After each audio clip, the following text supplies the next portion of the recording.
मित्रों नमस्कार। मैं ना सुनांचली कथा कहानी और उपन्यास के इस संग के साथ पुनः उपस्थित हूँ।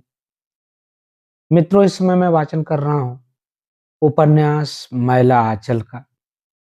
मैला आंचल जिसे लिखा है फणीश्वर नाथ रेणु ने। अब तक मैं अपने वाचन के पिछले क्रम में उपन्यास मैला आंचल के भाग 18 तक का वाचन कर चुका हूँ, जिसे आप कथा कहानी और उपन्यास के चैनल पर जाकर क्रमवार सुन सकते हैं।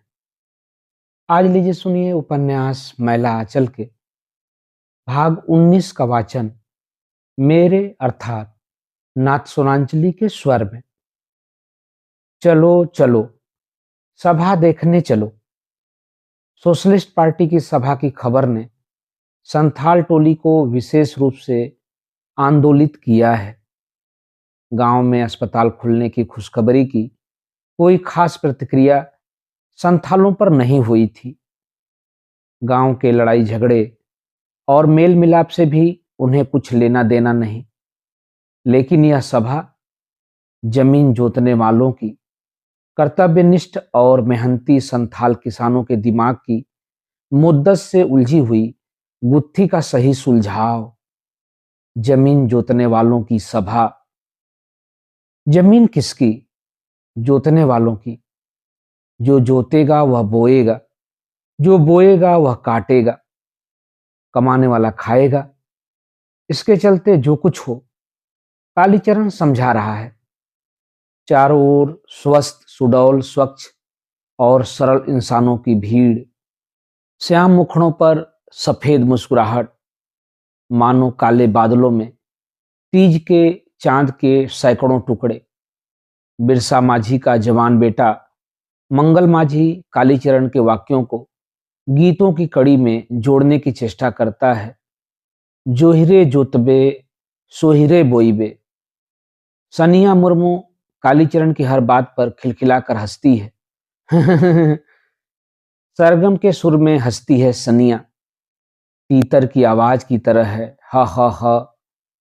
पीछे की ओर झूलता हुआ रंगीन आंचल रह रह कर चंचल हो उठता है, मानो नाचने के लिए मोरनी पंख तौल रही हो। उसके चरण थिरकने के लिए चपल हो उठे हैं। मनर की मंद आवाज रिंग रिंग ता धिन धिन ता, डिग्गा की अटूट ताल डा डिग्गा दा डिग्गा। उन्मुक्त स्वर लहरी जोहिरे जोतबो सोहिरे बोइबो। मुरली की लय पर पायलों का छुम छुम छन छन।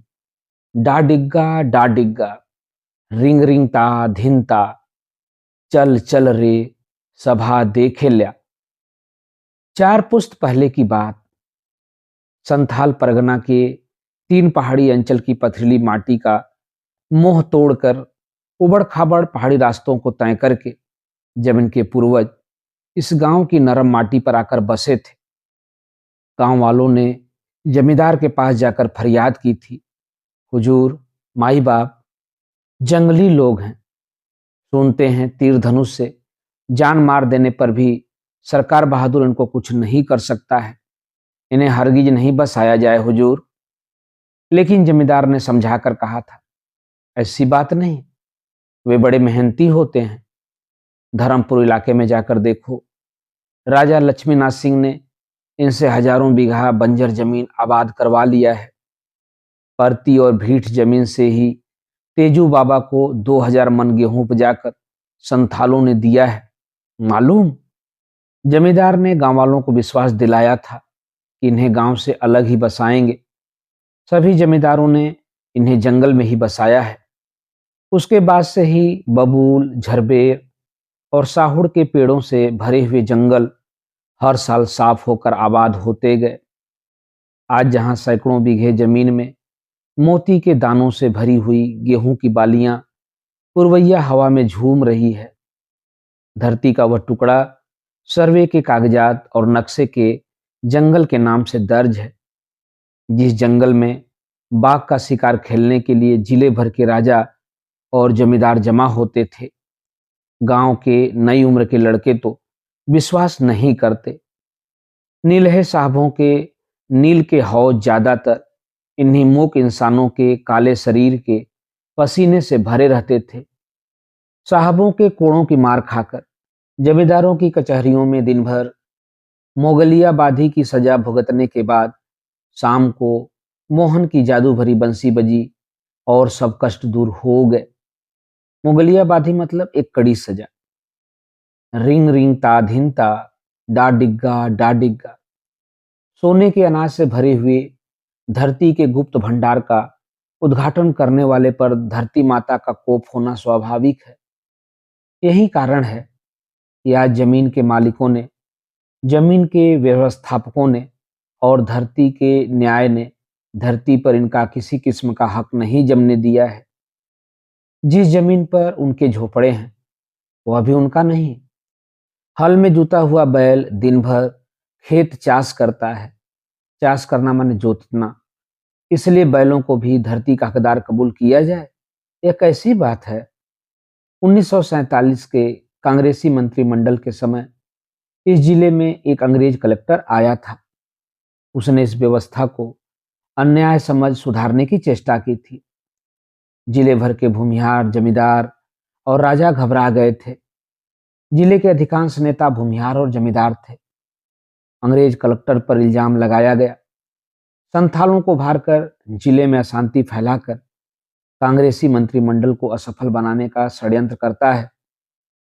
कांग्रेस संदेश के संपादकीय में संथालों के प्रति थोड़ी संवेदना प्रकट की थी। बेचारे विद्यालंकार संपादक को उसी दिन मालूम हुआ था कि विद्या का अलंकार कितना बेमानी है। जिला मंत्री ने आंखें लाल करके कहा था, विद्यापीठ का शास्त्र यहाँ काम नहीं देगा।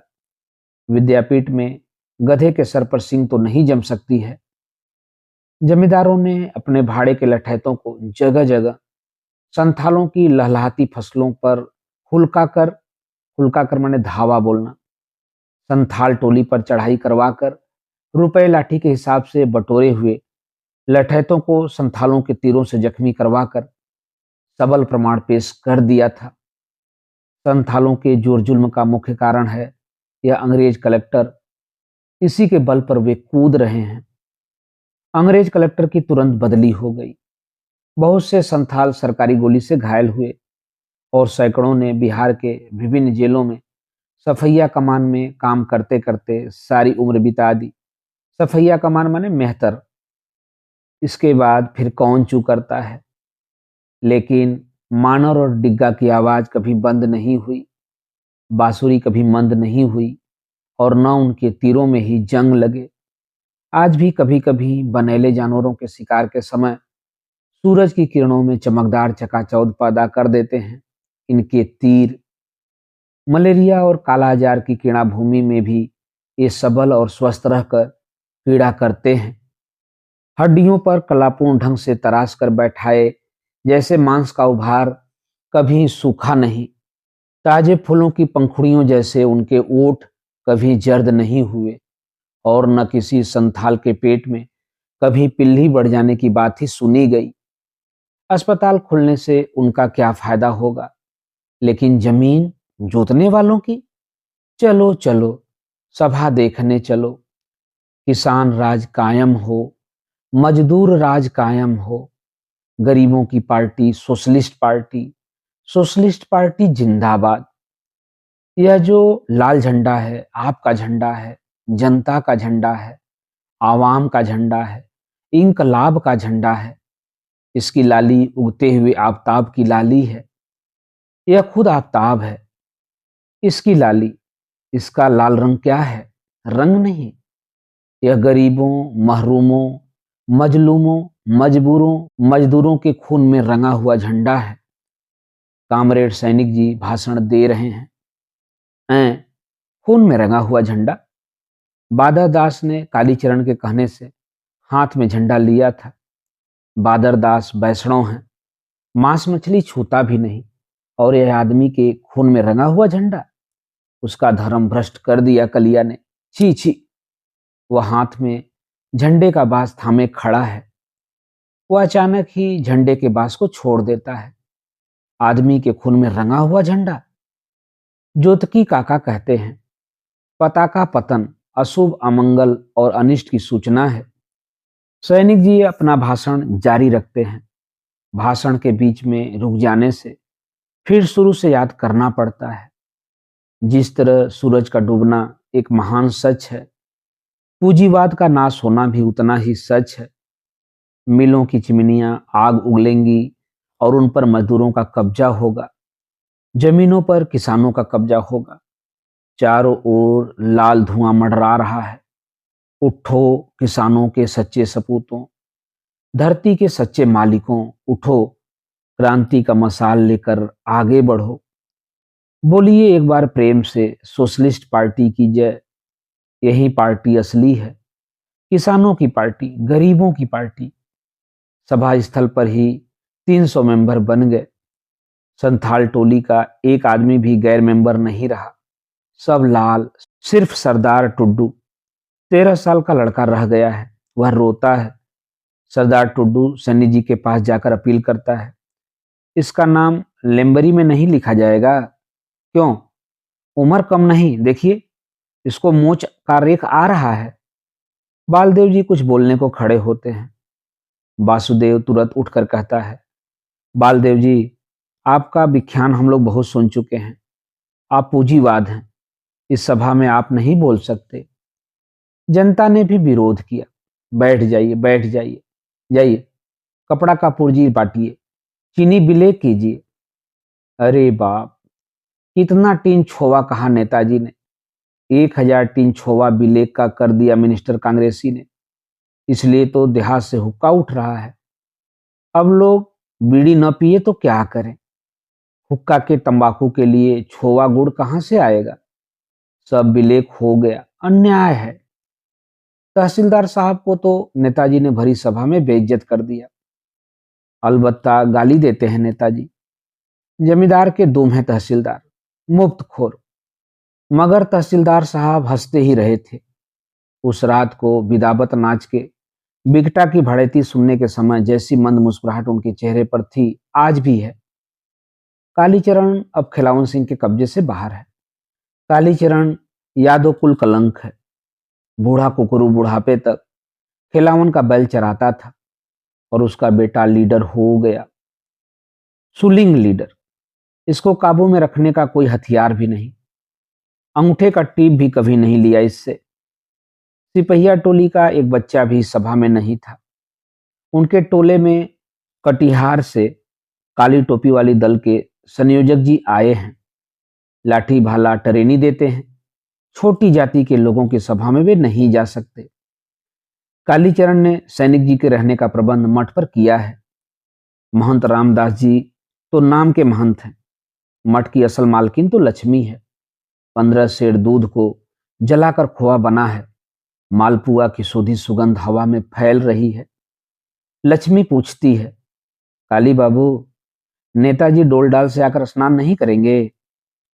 सैनिक जी के साथ साथ में लाल पताका साप्ताहिक पत्र के संपादक श्री चिनगारी जी भी आए हैं।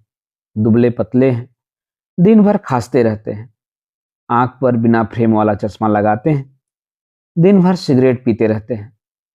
शायद इसीलिए चिनगारी जी नाम पड़ा है। डॉक्टर ने अंडा खाने के लिए कहा है। बिना अंडा खाए इतना गर्म अखबार कोई कैसे निकाल सकता है? लेकिन मठ पर अंडे का प्रबंध कैसे हो सकता है? लक्ष्मी के अतिथि सत्कार को भूलना संभव है। चिनगारी जी रात में सोते समय सैनिक जी से कहते हैं, मैं लक्ष्मी जी पर एक मुक्त छंद लिखना चाहता हूं।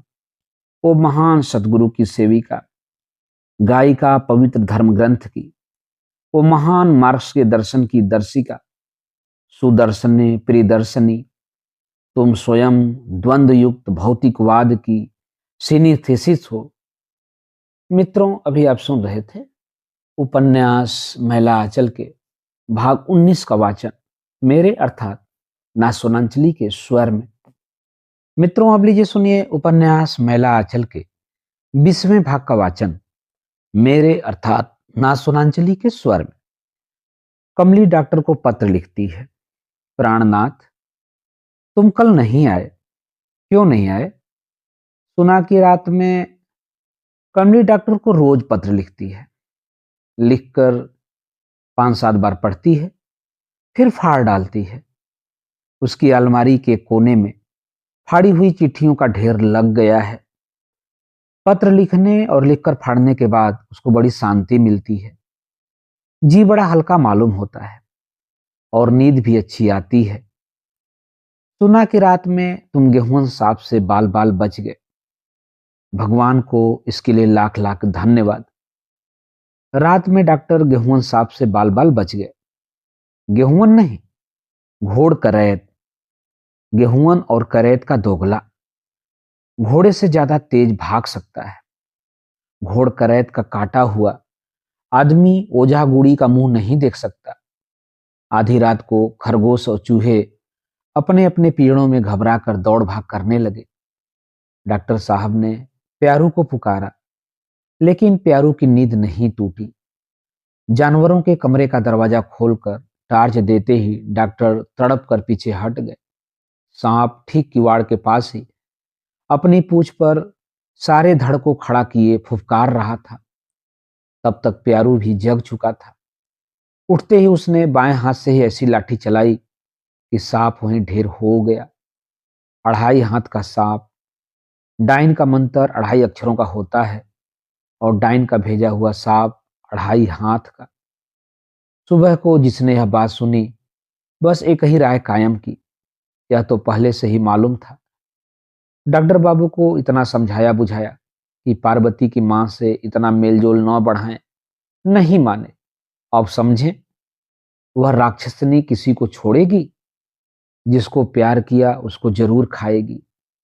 डॉक्टर बेचारा भी क्या करे, वह अपने मन से कुछ नहीं करता। उस पर तो पार्वती की मां ने जादू कर दिया है। वह अपने बस में नहीं। मुफ्त में बेचारे की जान चली जाएगी एक दिन। छ छ कमली को डाइन, भूत और डाकिन पर विश्वास नहीं। तहसीलदार साहब भी इसे मूर्खता समझते हैं। कालीचरण तो आदमी से बढ़कर बलवान किसी देवता को भी नहीं समझता। फिर डाइन, भूत, ओझा गुड़ी किस खेत की मूली हैं? इन्हें छोड़कर गांव के बाकी सभी लोग डाइन के बारे में एकमत हैं। बालदेव जी ने तो बहुत बार भूत को अपनी आंखों से देखा है। भैंस के पीछे पीछे खैनी तंबाकू मांगता है भूत। डाकिन का पांव उल्टा होता है और वह पेड़ की डाल से लटक कर झूलती है। भूत प्रेत झूठ है। तब कमला किनारे कोठी के जंगल के पास में रात को जो भक्त से राकस जल उठता है, दौड़ता है और देखते ही देखते 1 से 10 हो जाता है, सो क्या है? डॉक्टर साहब अब रोज मौसी के यहाँ जाते हैं। मौसी के यहाँ एक बार बिना गए उनको चैन नहीं। प्यारू कहता है। कमली सुनती है और हंसती है। डॉक्टर साहब गणेश को देखने जाते हैं प्यारू। वह लड़का तो आराम हो गया है, मोटा कर कोल्हू होता जा रहा है, उसको क्या देखने जाते हैं? अच्छा प्यारू, डॉक्टर साहब तो मेरे यहाँ भी रोज आते हैं। तुम्हारे यहाँ की बात दूसरी है दीदी। क्यों? दूसरी बात क्या है? डॉक्टर साहब हंसते हुए आते हैं। अच्छा, तो प्यारू जी यहाँ दरबार कर रहे हैं। वह बुखार वाला खरगोश कैसे भाग गया? जी हम दोपहर का दाना देने गए तो देखा कि पिंजड़ा खाली। सुबह सुई देने के बाद तो मैंने पिंजड़ा बंद कर दिया था। तुमने पानी पिलाने के बाद पिंजड़ा बंद नहीं किया होगा। महीने भर की मेहनत बेकार गई। प्यारू को इन चूहों और खरगोशों से बेहद नफरत है। आदमी के इलाज से जी नहीं भरता है तो जानवरों का इलाज करते हैं। दिन भर पिंजड़ों को लेकर पड़े रहते हैं। बुखार देखते हैं, सुई देते हैं और खून लेते हैं। जब से जानवर आए हैं, डॉक्टर साहब को प्यारू से बात करने की भी छुट्टी नहीं मिलती। अब भांगड़ टोली के लोगों से कह रहे हैं 2-3 सियार के बच्चों की जरूरत है। उस दिन मदारी से बंदर मांग रहे थे। अजीब शौक है। प्यारू चुपचाप चला जाता है। मां हंसती हुई आती है। डॉक्टर साहब, मैंने बिसहरी माई को एक जोड़ी कबूतर और दूध लावा कबूला है और मैंने भी बिसहरी दवा के लिए लिख दिया है। बिसहरी दवा? हाँ, एंटीवेनम एक दवा है। सांप के काटे हुए का इलाज होता है। मैं एंटीवेनम से भी ज्यादा प्रभावशाली और सस्ती दवा की खोज करना चाहता हूँ। सुनते हैं राउतहट स्टेशन के पास सपेरों का टोला है। सांप पकड़वा कर रखना होगा।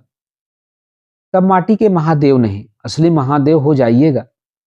कमली व्यंग करना जानती है। डॉक्टर साहब हंस पड़ते हैं और मां हंसी को रोकते हुए कमली को डांटती है। जो मुंह में आया बोल दिया, जरा भी लाज लिहाज नहीं। इसके बाप ने तो इसे और भी बतक्कड़ बना दिया है। तुम यहां कर चुप बैठो तो जरा, मैं चाय बना लाऊं। तहसीलदार साहब कहाँ गए हैं? डॉक्टर पूछता है। कटिहार, सर्किल मैनेजर के कैंप में गए हैं, कमली जवाब देती है। आज पहली बार कमली ने डॉक्टर को अपने पास अकेला पाया है। वह अपने चेहरे को देख नहीं सकती, लेकिन ऐसा लगता है उसका चेहरा धीरे धीरे लाल होता जा रहा है। आंखों की पलकों पर भारी बोझ लद गए हैं। कान की ईयरिंग थरथरा रही है। सारी देह में गुदगुदी लग गई है। देह हल्की लग रही है। बेहोशी, वह बेहोश होना नहीं चाहती। नहीं नहीं डॉक्टर। कमला जी, कमला इधर देखो कमला। डॉक्टर मुझे बचाओ। कमला आंखें खोलो। कमला ने आंखें खोल दी। उसका सिर डॉक्टर की गोद में है। मां हाथ में चम्मच लिए खड़ी है। भय से मां का मुंह पीला हो गया है, लेकिन डॉक्टर साहब मुस्कुरा रहे हैं। डॉक्टर साहब, इसकी बीमारी का तो टेर पता ही नहीं चलता है, लेकिन रोग तो धीरे धीरे घट रहा है। बेहोश हुई पर 5 मिनट में ही स्वस्थ हो गई। इस तरह एक दिन जड़ से यह रोग दूर हो जाएगा। कमला को भी चाय बनाने दीजिए। जाओ कमला। कमला उठकर इस तरह दौड़ी मानो कुछ हुआ ही न हो। डॉक्टर कमला की किताब हाथ में लेकर उलटता है। नल दमयंती, अस्याधिकारिणी कुमारी कमला देवी। दूसरी जगह कुमारी को काट दिया गया है। नाम के अंत में बनर्जी जोड़ दिया गया है। कमला देवी बनर्जी। डॉक्टर जल्दी से पृष्ठ पलटता है। आर्ट पेपर पर भी नल दमयंती की तस्वीर। नल के नीचे नीली पेंसिल से लिखा है प्रशांत और दमयंती के नीचे लाल पेंसिल से कमला। डॉक्टर के ललाट पर पसीने की छोटी छोटी बूंदें चमक उठती हैं। उसे याद आता है, एक बार ममता के साथ बांकीपुर स्टेशन से लौट रहा था। रिक्शा पर बैठने के समय एक भिखारी ने घेर लिया था। जुगल जोड़ी कायम रहे, सुहाग अचल रहे, मां का बाल बच्चा बनल रहे। ममता ने बैग से इकन्नी निकालकर दी थी और डॉक्टर की ओर देखकर खिलखिलाकर हंस पड़ी थी। और डॉक्टर के ललाट पर इसी तरह पसीने की बूंदें चमक उठी थी। डॉक्टर साहब, कमली के लिए एक अच्छा सा बर ढूंढिए ना, आपके देश में आपके साथी संगी। मां कहते कहते सिर पर घूंघट सरका कर चुप हो जाती है। तहसीलदार साहब आ गए। रंजीत के हाथ में एक बड़ी रोहू मछली है। यह नजराना कहाँ मिला? डॉक्टर साहब हंसते हैं। पकरिया घाट पर मछुआ लोग आज मछली मार रहे थे। तहसीलदार साहब ने मोड़े पर बैठते हुए कहा। कमला चाय ले आई। डॉक्टर साहब, आज पाप की गठरी फेंक आया हूं। तहसीलदार साहब ने चाय की प्याली में चुस्की लेते हुए कहा। मतलब? यह तहसीलदारी पाप की गठरी ही तो थी। यह नया सर्किल मैनेजर आते ही आग पेशाब करने लगा। लाल पताका अखबार ने ठीक ही लिखा था। राजपार बंगा के मीरापुर सर्किल का नया मैनेजर नादिर शाह का भतीजा है। अब आप ही बताइए डॉक्टर साहब कि जिन रैयतों के यहाँ सिर्फ एक ही साल का बकाया है, उन पर नालिश कैसे किया जाए? फिर चुपचाप डिग्री जारी करवा कर नीलाम करो और जमीन खास कर लो। इतना बड़ा अन्याय मुझसे तो अब नहीं होगा। जमाना कितना नाजुक है, सो तो समझते ही नहीं। मैंने साफ इनकार कर दिया तो कड़क कर बोले, नहीं कर सकते तो इस्तीफा दे दो। गंगा स्नान से भी बढ़कर ऐसे पुण्य का अवसर बार बार नहीं मिलता। तुरंत इस्तीफा दे दिया। सारी जिंदगी तो गुलामी करते ही बीत गई। कमला की मां, आज मत्स्य भगवान आए हैं। कमला से कहो डॉक्टर साहब को निमंत्रण दे दे। तहसीलदार साहब की रसिकता ने डॉक्टर को एक बार फिर नल दमयंती की याद दिला दी। कमला मुस्कुरा रही है। मां कहती है, बगैर मिर्च मसाला की मछली कमली ही बना सकती है। डॉक्टर महसूस करता है, कमला के निमंत्रण को अस्वीकार करने की हिम्मत उसमें नहीं। कमला बनर्जी, कमला की आंखें। चांद बैरी भेल बादल, मछली बैरी महाजाल, तिरिया बैरी दुह लोचन। मित्रों, अभी आप सुन रहे थे उपन्यास मैला आंचल के भाग 20 का वाचन मेरे अर्थात नासुनांचली के स्वर में। मित्रों, अब लीजिए सुनिए उपन्यास मैला आंचल के भाग 21 का वाचन मेरे अर्थात नासुनांचली के स्वर में। रात को तंत्रिमा टोली से सहदेव मिसिर पकड़े गए। यह सब खलासी की करतूत है। ऊपरी आदमी के सिवा ऐसा जाल फरेब गांव का और कौन कर सकता है। ऊपरी आदमी मतलब परदेसी। पुस्तैनी के बाबू लोग छोटे लोगों के टोलों में जाते हैं। खेती बाड़ी के समय रात को ही जनों को ठीक करना होता है। जनों माने मजदूर। सूरज उगने से 1 घंटा पहले ही खेतों पर मजदूरों को पहुंच जाना चाहिए। इसलिए सभी बड़े किसान शाम या रात को ही अपने अपने जनों को कहलाते हैं। तंत्रिमा टोली में जब से खलासी का आना जाना शुरू हुआ है, तभी से नई नई बातें सुनने को मिल रही हैं। देखा देखी दूसरे टोले से भी नियम कानून पंचायत और बंदिश हो गई है। बेचारे सहदेव मिसिर को रात भर तंत्रिमा लोगों ने बांध कर रखा। फुलिया के घर में घुसा था तो फुलिया ने हल्ला क्यों नहीं किया। जिसके घर में घुसा उसकी नींद भी नहीं खुली, माँ बाप को आहट भी नहीं मिली और उसका कुत्ता भी नहीं भूखा। गांव के लोगों को बेतार से खबर मिल गई। यह खलासी की बदमाशी है। यही हालत रही तो छोटे लोगों के टोलों में जन के लिए जाना मुश्किल हो जाएगा। कौन जाने किस पर कब झूठ मूठ कौन सी तोहमत लग जाए। पंचायत होनी चाहिए। राजपूतों ने यदि इस पंचायत में ब्राह्मणों का पक्ष नहीं लिया तो ब्राह्मण लोग ग्वालों को राजपूत मान लेंगे। हमको कुछ नहीं मालूम। फुलिया पंचों के बीच हाथ जोड़कर कहती है। जब आंगन में हल्ला होने लगा तब मेरी आंखें खुली। सहदेव मिसिर के पास महमू दास के अंगूठे की टीप है, सादा कागज पर। महमू की टीक सहदेव के हाथ में है। टीक माने चुटिया। सहदेव जो चाहे कर सकता है। दोनों गायें और चारों बाछे कल ही खूटे से खोलकर ले जाएगा। इसके अलावा साल भर का खर्चा भी तो सहदेव ने ही चला दिया है। एक आदमी की मजदूरी से तो एक आदमी का भी पेट नहीं भरता। लेकिन अब फुलिया के हाथ में ही सहदेव मिसिर की इज्जत और अपने बाप की दुनिया है। उसकी बोली में जरा भी हेरफेर हुआ कि सहदेव की इज्जत धूल में मिल जाएगी और उसके बाप की दुनिया भी उजड़ जाएगी। पंचायत में गांव भर के छोटे बड़े लोग जमा हुए हैं। तहसीलदार साहब पुरैनिया गए हैं। पंचायत में अकेले सिंह जी बोल रहे हैं। काली टोपी वाले संयोजक भी हैं। बालदेव जी भी हैं। कालीचरण बिना बुलाए ही आया है। सिंह जी अकेले ही जीरा बहस कर रहे हैं। तहसीलदार साहब रहते तो थोड़ी सहूलत होती सिंह जी को। बात पूछने पर 1 घंटे में जवाब मिलता है। हाँ, जब आंगन में हल्ला होने लगा तब तुम्हारी नींद खुली।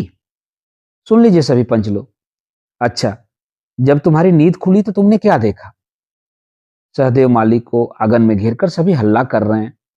अच्छा, तुम बैठो। कहाँ सहदेव मिसिर? अब आप बताइए कि महमू दास के यहाँ उतनी रात को आप क्यों गए थे? रात में हमारे पेट में जरा दर्द हुआ, लोटा लेकर बाहर निकले। जब दिशा मैदान से लौट रहे थे तब देखा कि कमला किनारे वाले खेत में किसी का बैल गेहूं चर रहा है। इसलिए महमू को जगाने गया था। क्यों?